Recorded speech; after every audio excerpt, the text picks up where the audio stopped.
For more on this, let's bring in Senator John Hoeven, Republican of North Dakota, and a member of the Senate Defense Appropriations Subcommittee. So we've got two carrier battle groups now in position or on the way to the Iran area, Senator. That's an awful lot of firepower.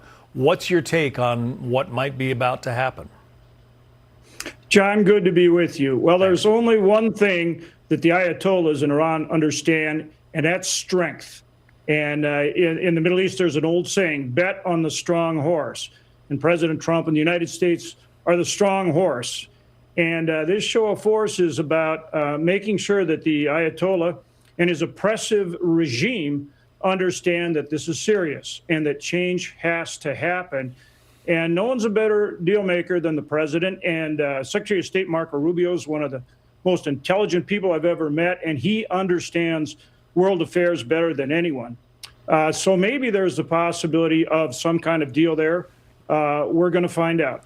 The exiled crown prince of Iran, Reza Pahlavi, says that the people there are crying out for freedom. Listen. Look, the Iranian people's ask is very simple. They want liberty. They want freedom.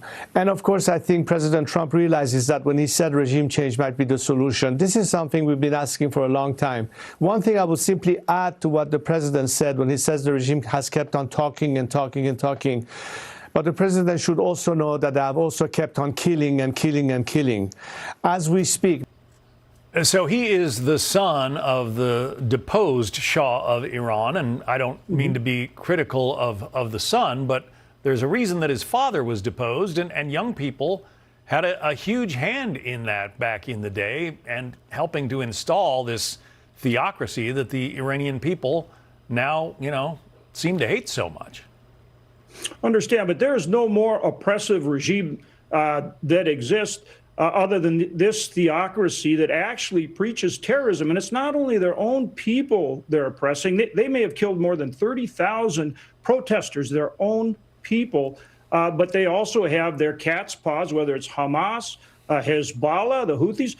This is the largest exporter of terrorism in the world, of any country in the world. And they refuse to even recognize Israel's right to exist. They feel Israel should be wiped out. This is the kind of oppressive regime that the people of Iran are suffering under right now. They are rising up. And you saw yesterday marches across the world, hundreds of thousands and millions of people that want to help the Iranian people throw off this oppressive yoke. Now, I understand what you're saying about the former crown prince, but at most that would be a transition position or intervention in terms of him participating. Ultimately, it's got to be about what the Iranian people want for their governance. The murders of the Iranian people has become a point of contention even among some Democrats. Listen to John Fetterman criticizing Alexandria Ocasio-Cortez, the congresswoman from the Bronx. Right.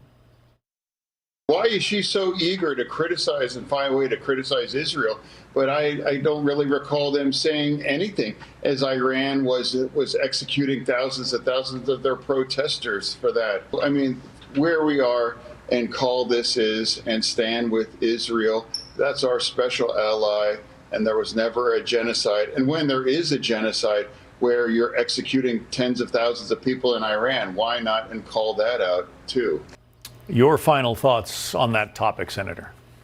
Senator Fetterman has not only been clear-eyed, but clear-spoken about the need to stand with Israel against oppressive regimes like Iran. And again, another important point he made there is when our senators, our representatives go overseas, how about showing a bond or support for all of us in America as we work with our allies to make sure that we fight against tyranny and help oppressed people. Senator John Hoeven, Republican of North Dakota. Thanks very much for coming on. Thanks, John.